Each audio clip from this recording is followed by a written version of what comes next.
Okay guys, I'm having some technical difficulties with the audio. I keep playing it back and forth on the camera and there is something wrong. I don't know if it's the fact that my daughter bit off the foam off the mic. But yeah, we are just going to push through.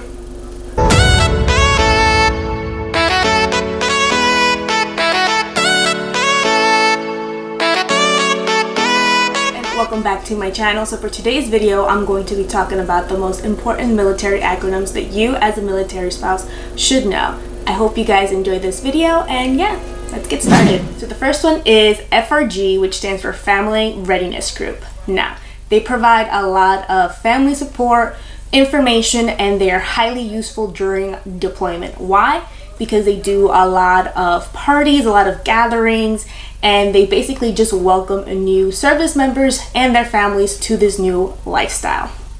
I've also heard that you can definitely, should you want to, run for different positions that they have available, whether that be treasury, vice president, president, whatever you guys want to do, you're more than welcome to run and get voted into that position.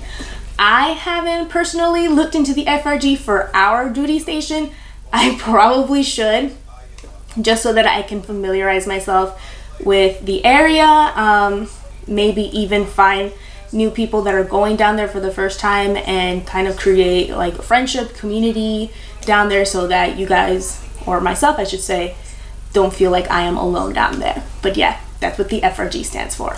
Second one up is MilSo, which stands for Military Significant Other, and that just encompasses girlfriends, boyfriends, and fiancés. So once you start dating a service member, you are considered a MilSo.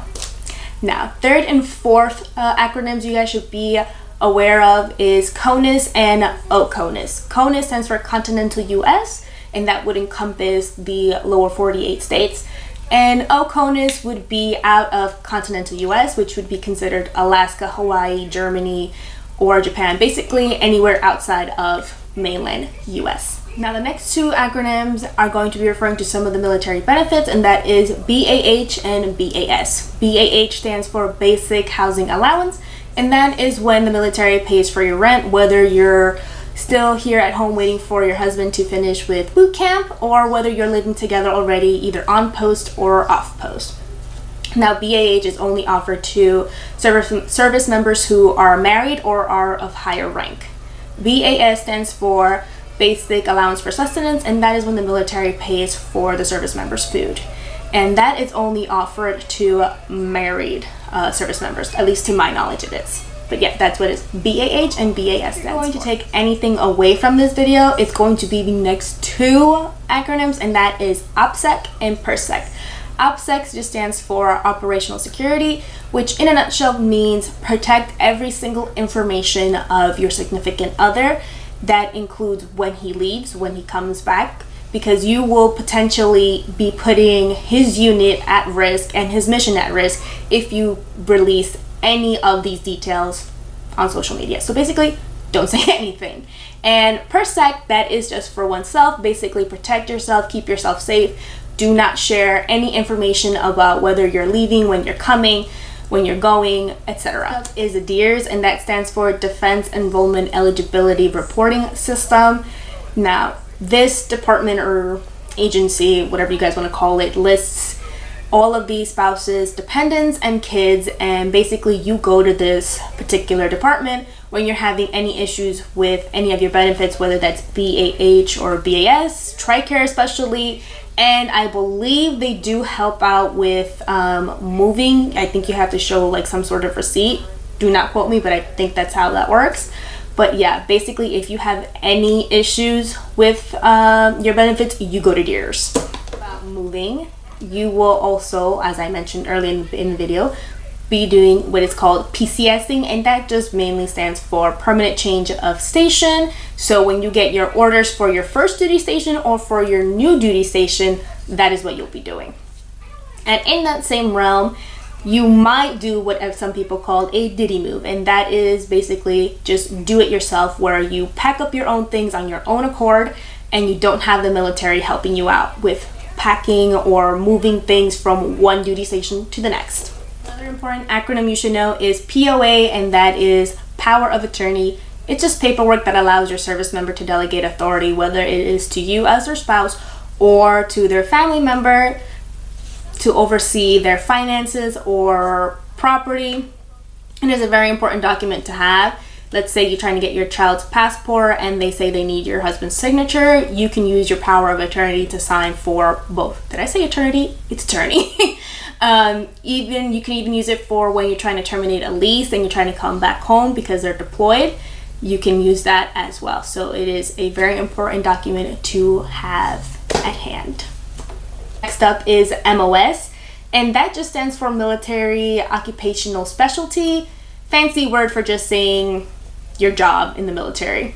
So yeah, familiarize yourself with your husband's job, because a lot of people will be asking you, what does your husband or wife do in the military? So yeah, MOS. Reaching the home stretch, you guys, but the next acronym you should know is CO, and that is for commanding officer. That could be for the commanding officer of a unit, and you guys will want to definitely know who that CO is in case of any emergencies and you might need to reach your husband. You need to know who that CO is.